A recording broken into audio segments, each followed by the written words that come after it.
Our Free and Equal segment tonight, Bernie Sanders tells us that we should be more like Sweden. But he should have a hard time defending Sweden on this story.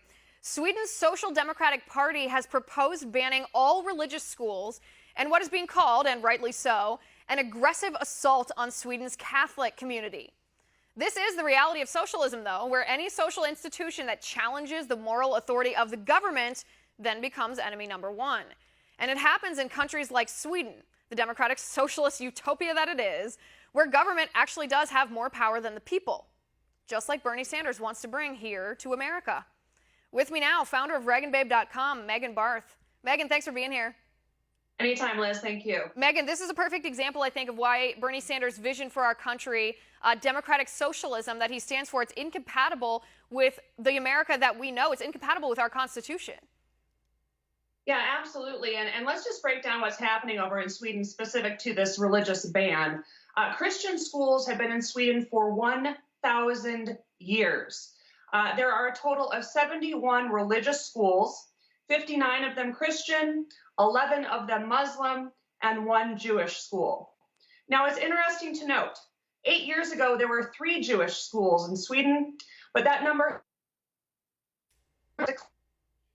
parallel to the amount of Islamists that have been welcomed into Sweden with the rise of anti-Semitism.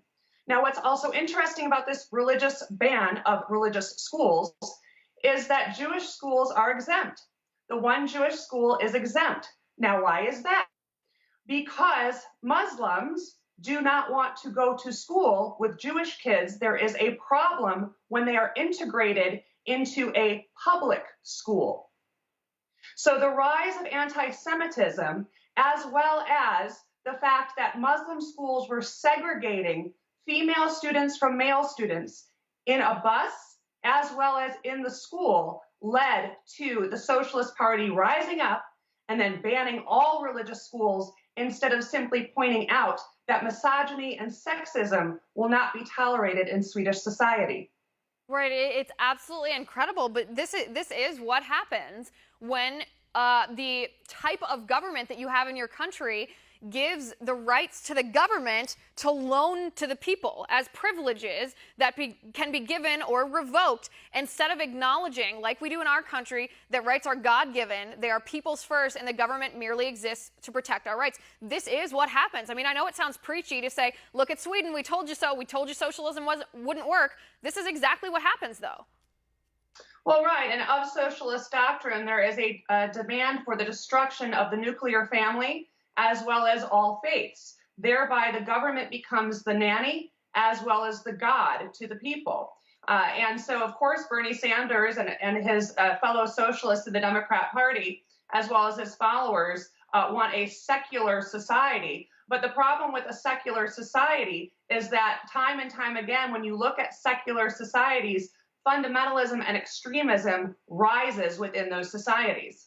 Right, and this isn't the idea of separation of church and state, too. So I got into an argument with a liberal on Twitter about this, who was saying that schools are supposed to be about education, not about religion here. The idea of separation of church and state is that the government cannot force you to practice a certain religion or prohibit you from practicing a certain religion. I mean, this falls right in that category. Part of the religious beliefs of many people of faith is an education based on that faith. That's why we have Catholic schools in this country. That's why we have Jewish schools in this country. That's why we have Christian schools in this country. I mean, you name it. That's why we have Muslim schools in this country, because part of people's religious beliefs tend to be an education about that particular faith. So separating church and state is exactly what Sweden is violating when it's prohibiting students and families and everyone from choosing that's how we want to educate our kids. Well, what's interesting is that Christian schools, as well as the Muslim schools, cite the EU Charter of Fundamental Rights and their protection. But the Muslim imam, or the imam of the Muslim school, must remember that women's rights are human rights, much like Hillary Clinton profoundly stated while she was overseas, and that small girls should not be separated, or adult women should not be separated on a school bus or in a classroom. And like I said, 1,000 years, these Christian schools have existed in Sweden. And it wasn't until 2017 when the Muslim schools were caught on film, separating girls from boys on buses and girls from boys in classrooms, that this became a political government issue. Right. And always trust government to mess something up and not be able to actually fix it at its root cause. Terrifying, because this is what Bernie Sanders wants to bring right here to America. We could see this someday in our country if Bernie Sanders or one of his followers becomes president. Right, exactly. Pray to God that that does not happen. Megan, thanks for coming on the show.